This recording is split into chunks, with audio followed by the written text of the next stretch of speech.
إن الحمد لله نستعينه ونستهديه ونتوب إليه ونعوذ بالله من شرور أنفسنا ومن سيئات أعمالنا. من يهد الله فلا مضل له ومن يضلل فلن تجد له وليا مرشدا. أشهد أن لا إله إلا الله وحده لا شريك له وأشهد أن محمدا عبده ورسوله. اللهم فصل وسلم وبارك على نبينا محمد وعلى آله وأصحابه ومن تبعهم بإحسان إلى يوم الدين. فيا عباد الله أوصيكم بتقوى الله كما قال جل وعلا يا أيها الذين آمنوا اتقوا الله حق تقاته ولا تموتن إلا وأنتم مسلمون. Hadirin ikhwatul iman, sidang Jumat yang sama-sama mengharapkan ridha dan maghfirah Allah Subhanahu wa taala. Alhamdulillah, alhamdulillah, di pekan pertama, di Jumat pertama di tahun baru bulan Muharram 1444 Hijriah, Allah Subhanahu wa taala masih memberikan kepada kita sebuah nikmat, sebuah karunia, sebuah anugerah yang ini semua merupakan bagian dari bukti cinta, bukti kasih sayang Allah Subhanahu wa taala kepada kita. Ketika Allah Subhanahu wa taala panjangkan usia kita, Allah lapangkan rezeki kita dengan Allah memberikan kepada kita usia yang bisa sampai pada waktu di mana kita masih menghamba dengan panjang kepada Allah Subhanahu wa taala, masih mampu bersujud, masih mampu melaksanakan Jumat, masih mampu melaksanakan amal-amal saleh di dalamnya, maka itu semua merupakan satu hal yang patut kita syukuri, patut kita renungkan, dan patut menjadi muhasabah bagi diri kita. Sejauh mana nikmat-nikmat yang Allah berikan kepada kita telah kita syukuri, sejauh mana anugerah-anugerah yang Allah berikan kepada kita telah kita nikmati, dan sejauh mana hidayah-hidayah yang Allah sisipkan dalam hidup kita telah kita mampu untuk menampilkan ibadah kita kepada Allah dengan ibadah-ibadah terbaik kita.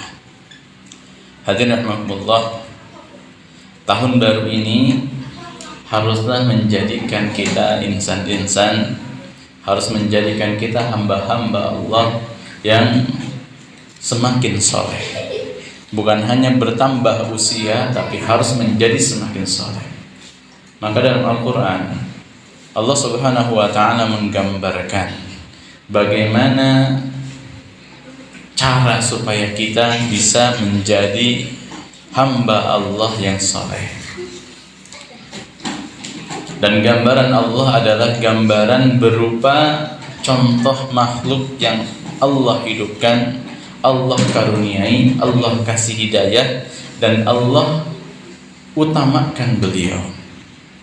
Beliau adalah Nabi Ibrahim alaihissalam, Khalilullah, kekasihnya Allah Subhanahu wa ta'ala, hamba Allah yang utama, dan Allah begitu sangat istofahu, memilih beliau sebagai qudwah, sebagai contoh, sebagai teladan bagi kehidupan kita. Dalam surat An-Nahl, Allah Subhanahu wa ta'ala menggambarkan bagaimana kehidupan Nabi Ibrahim sehingga beliau disebut sebagai orang yang saleh. Inna Ibrahim kana ummatan qanitan lillahi hanifan wa ma kana minal musyrikin syakiran li'an'amihi ijtabahu wa hadahu ila siratin mustaqim wa atainahu fid dunya hasanah wa innahu fil akhirati laminas salihin. Allah Subhanahu wa ta'ala berfirman dalam surat An-Nahl, Inna Ibrahim, sesungguhnya Ibrahim itu kana ummatan qanitan lillah. Ada 3 sifat utama yang menyebabkan Nabi Ibrahim disebut sebagai orang saleh. Maka yang pertama adalah kana ummatan qanitan lillah, bahwa Nabi Ibrahim merupakan umat, merupakan pribadi, merupakan hamba qanitan lillah, yang tunduk taat patuh kepada Allah Subhanahu wa taala. Maka ketundukan ini tidak disebut sebagai imanan. Ketundukan ini tidak disebut sebagai takwa. Tapi ketundukan Nabi Ibrahim disebut sebagai qanitan. Ketundukan yang paripurna. Nabi Ibrahim tunduk kepada Allah Subhanahu wa taala, tunduk terhadap perintah-perintah Allah Subhanahu wa taala itu tanpa berpikir panjang. Tidak pernah apakah perintahnya masuk akal atau tidak. Ketika ada perintah dari Allah Subhanahu wa taala, dikerjakan, selesai. Itu merupakan sifat qanitan. Kalau kita gambarkan di kehidupan kita sekarang, maka qanitan adalah ketika Allah suruh salat, salat. Ketika Allah suruh saum, saum. Ketika Allah perintahkan zakat, keluarkan. Ketika Allah perintahkan untuk melaksanakan ibadah haji umrah, tunaikan jika mampu. Selesai. Tanpa bertanya apa manfaat salat, apa hikmah salat, apa manfaat saum, apa hikmah saum, apa dan lain sebagainya. Tanpa bertanya, tanpa mengatakan, dan tanpa beralasan. Maka itu namanya qanitan, tunduk patuh. Bagaimana tunduk patuhnya Nabi Ibrahim? Diceritakan dalam Al-Quran. Sebuah kisah yang luar biasa. Bahkan Nabi Ibrahim hanya dari mimpi saja beliau bermimpi menyembelih anaknya. Kemudian apa yang dilakukan Nabi Ibrahim? Beliau langsung melaksanakan tanpa berpikir panjang. Masa ada perintah dari Tuhannya untuk menyembelih, bukan korban, bukan hewan, bukan untuk berzakat, tapi menyembelih putranya sebagai kurban. Tanpa berpikir panjang, langsung Nabi Ibrahim laksanakan hal tersebut. Nabi Ibrahim perintahkan, sebelum adanya perintah untuk berkurban adalah meninggalkan istri dan anaknya di sebuah lembah yang begitu sangat kering, tandus, tidak ada kehidupan. Makkah pada waktu itu tidak ada kehidupan, belum ada Ka'bah, belum ada air Zam-Zam. Nabi Ibrahim diperintahkan Allah Subhanahu wa taala untuk pergi hijrah dari Yerusalem ke Makkah yang tidak ada kehidupan. Sampai di Makkah diperintahkan oleh Allah Subhanahu wa taala, tinggalkan mereka berdua ditinggalkan. Siti Hajar dengan Ismail ditinggalkan dalam kondisi tidak ada makhluk, tidak ada makanan, tidak ada minuman. Maka ketundukan Nabi Ibrahim ini merupakan ketundukan yang bukan hanya tercermin sebagai kalimat iman dan kalimat takwa, tapi ketundukan yang dinamakan dengan qanitan, tunduk, taat, patuh, tanpa tanya-tanya, tanpa lagi berpikir panjang, dan tanpa harus masuk akal.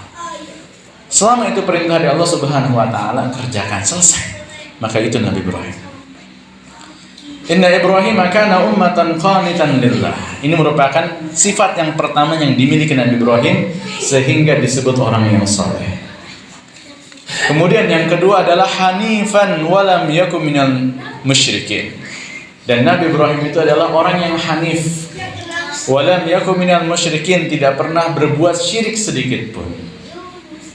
Hanifan, hadirin rahimakumullah, adalah sifat dari seorang hamba ketika dia mendapatkan perintah, ketika dia mendapatkan sebuah tantangan dari Allah Subhanahu wa taala, maka jiwanya itu akan lurus.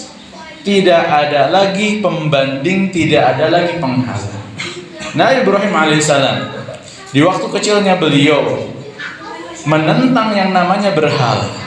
Padahal Ajar bapaknya adalah pembuat patung berhala. Apa yang beliau lakukan?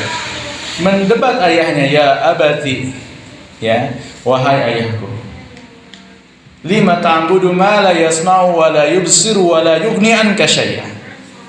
Wahai ayahku, kenapa engkau menyembah sesuatu yang tidak bisa mendengar, tidak bisa melihat, bahkan tidak mempunyai manfaat apapun?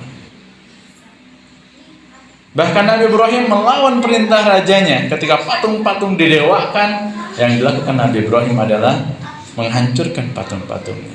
Sifat hanifan Nabi Ibrahim ketika Allah Subhanahu wa taala tetapkan dalam hatinya, maka hadirin rahimakumullah, itu tidak sampai bergetar, sampai terhalang karena ada rintangan-rintangan. Jika kita aplikasikan dalam kehidupan kita hari ini, sifat hanifan adalah di mana kita mampu memupuk jiwa kita untuk senantiasa senang dalam kebaikan.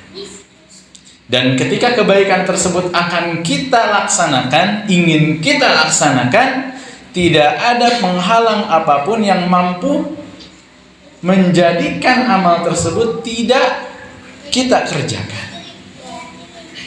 Seorang yang hanif adalah ketika dia akan melaksanakan amal soleh, tidak akan terhalang, takut dikarenakan riya, takut dikarenakan sum'ah, dan lain sebagainya.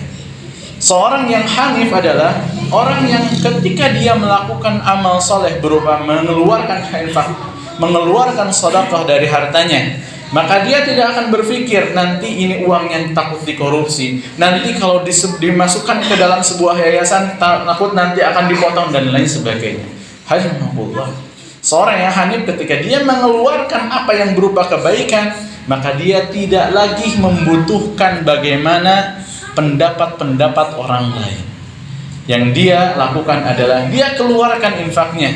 Meskipun ada yang mengatakan hati-hati, infak kamu nanti dipotong, hati-hati, infak kamu nanti dikorupsi. Tidak ada kalimat-kalimat tersebut. Alhamdulillah.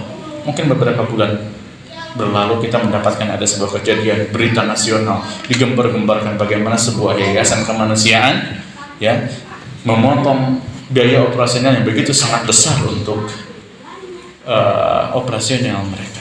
Alhamdulillah. Bagi seorang yang hanif tidak akan berpikir bagaimana dananya nanti akan dipakai untuk apa. Seorang yang hanif adalah dia keluarkan ketika Allah Subhanahu wa taala tetapkan dalam hartanya, wa fi amwalihim haqqun ma'lum lis-sa'ili wal mahrum, bahwa dalam harta kita itu ada hak-hak yang telah Allah tentukan bagi orang-orang yang membutuhkan ataupun orang-orang yang menahan dirinya untuk meminta-minta. Maka kita keluarkan, terserah. Orang yang hanif adalah ketika dia yang melakukan amal soleh, kerja bakti, tidak akan melihat ada orang tidak ya, ramai enggak orangnya dan lain sebagainya. Tidak.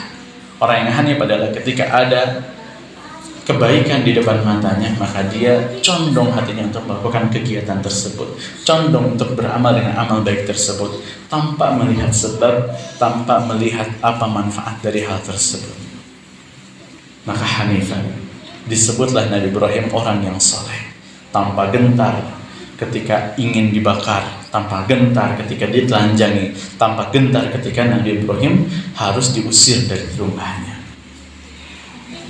Kemudian sifat yang ketiga dari Nabi Ibrahim sehingga beliau disebut orang yang soleh, syakiran li an'umihi ijtabah, bahwa Nabi Ibrahim itu senantiasa syakiran li an'umihi, senantiasa bersyukur terhadap nikmat-nikmat yang Allah titipkan kepada beliau. Makanya sifat orang yang soleh yang ketiga adalah senantiasa bersyukur kepada Allah atas titipan nikmat-nikmat yang Allah berikan kepada kita. Berapa banyak nikmat yang Allah berikan kepada kita, dimulai dari kita hidup sampai hari ini.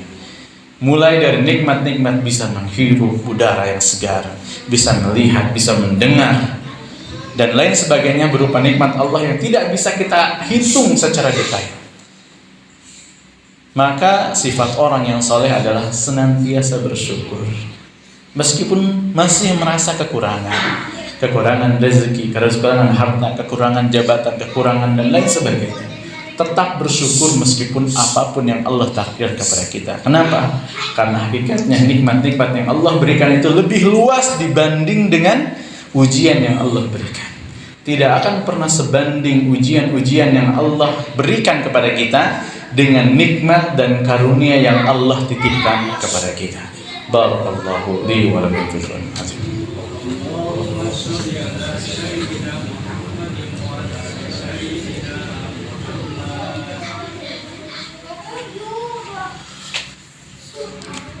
Alhamdulillah wa kafa. Wassalatu wassalamu ala asyrafil anbiya'i wal mustafa nabiyina Muhammadin wa ala alihi ahli sidqi wal wafa. Asyhadu an la ilaha illallah wahdahu la syarika lah wa asyhadu anna Muhammadan abduhu wa rasuluh. Amma ba'd. Hadirin rahimakumullah. Kemudian Allah Subhanahu wa taala melanjutkan kalimatnya dalam Al-Qur'an. Ijtabahu wa dahu ila siratal mustaqim. Dengan 3 sifat tersebut, bahwa Nabi Ibrahim adalah qanitan lillah, tunduk patuh taat kepada Allah. Bahwa Nabi Ibrahim adalah hanifan wa ma kana minal musyrikin. Nabi Ibrahim jiwanya hanif, tidak pernah berbuat kemusyrikan. Dan yang ketiga, Nabi Ibrahim senantiasa bersyukur kepada Allah Subhanahu wa taala. 3 hal ini mengantarkan beliau ijtabahu, maka Allah memilihnya. Allah senantiasa mengijabah doa-doanya. Apa yang didoakan Nabi Ibrahim senantiasa diijabah Allah Subhanahu wa taala. Nabi Ibrahim meminta kepada Allah Subhanahu wa taala ketika berada di Mekah, selesai membangun Ka'bah, Rabbi ij'al hadza baladan aminan warzuq ahlahu minats tsamarat. Sampai sekarang negeri Mekah adalah negeri yang aman. Buah-buahan senantiasa ada, sayur-sayuran senantiasa melimpah, makanan senantiasa bertumpah ruah. Ketika Nabi Ibrahim berdoa, Rabbi ij'alni muqimas salati wa min dzurriyyati, maka Allah pilihlah jalur kenabian adalah jalur keturunan beliau. Orang-orang yang saleh menjadi nabi. Setiap doa Nabi Ibrahim diijabah oleh Allah Subhanahu wa taala. Maka kalau kita ingin diijabah doanya oleh Allah Subhanahu wa taala, jadilah orang yang saleh dengan kriteria yang dimiliki oleh Nabi Ibrahim. Wa hadahu ila siratal mustaqim, kemudian Allah membimbingnya kepada jalan yang lurus. Wa atainahu fid dunya hasanah. Nabi Ibrahim Allah berikan sebuah kehidupan yang baik di dunia. Hadirin rahimakumullah, Nabi Ibrahim bukanlah orang sembarangan. Beliau termasuk daftar di antara orang-orang yang Allah berikan kekayaan berlimpah di dunia. Ketika menjadi orang soleh, Allah Subhanahu wa taala jadikan Nabi Ibrahim adalah orang yang berlimpah di dunia. Wa atainahu fid dunya hasanah. Allah berikan kebaikan dunia. Di dunia Allah Subhanahu wa taala berikan kebaikan, kehidupan yang baik. Wa fil akhirati laminas shalihin. Dan Allah jadikan Nabi Ibrahim sebagai pemimpin orang-orang yang saleh, termasuk dari golongan orang saleh di hari akhir. Maka oleh karena itu, alhamdulillah, sifat-sifat Nabi Ibrahim inilah yang mesti kita tanamkan dalam diri kita, membangun jiwa yang betul-betul bisa saleh di hadapan Allah Subhanahu wa taala. Bukan saleh di hadapan manusia, tapi saleh di hadapan Allah Subhanahu wa taala dengan tunduk patuh, dengan jiwa yang bersih dan senantiasa bersyukur kepada Allah Subhanahu wa taala. Hafizakumullah wa khairan. Mudah-mudahan khutbah ini menjadi sebuah motivasi, menjadi sebuah pengingat bagi diri kita untuk menjadi orang yang lebih baik. Allah Subhanahu wa taala jadikan keluarga kita keluarga yang baik, keturunan-keturunan kita keturunan saleh dan salehah. Allah jadikan diri kita sebagai pengingat bagi orang-orang yang baik, dan Allah jadikan diri kita senantiasa tunduk taat kepada Allah Subhanahu wa taala. Allahumma lakal hamdu wa lakal syukru la ilaha illa ant. Allahumma lakal hamdu wa lakal syukru la ilaha illa ant. Allahumma lakal hamdu wa lakal syukru la ilaha illa anta, nastaghfiruka wa natubu ilaik. Allahumma shalli wa sallim wa barik ala nabiyyina Muhammadin wa ala alihi wa sahbihi ajma'in.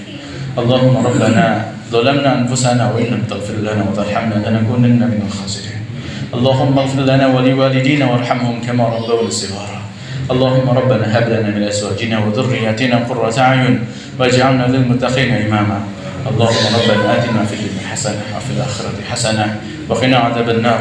فسبحان ربك رب العزة عما يصفون وسلام على المرسلين والحمد لله رب العالمين. أقول قولي هذا وأستغفر الله لي ولكم. السلام عليكم ورحمة الله.